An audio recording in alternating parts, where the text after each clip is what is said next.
бүгүнкү күндө жашылдандыруу аянтчасына суга суулар берилүүдө. 2024 жылы 46.734.000 кубка келишим түзүлгөн.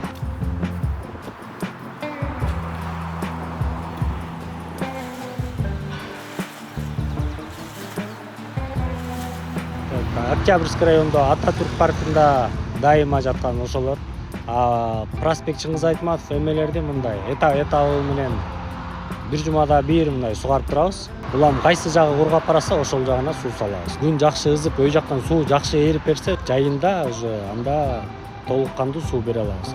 Если суу келбей калса, анда жайында проблема болуп калышы мүмкүн. Суу жок болуп калса, суу аз болуп калса, жетишсиз болуп, уже скважиналар менен, анан автополив менен сугара баштайбыз.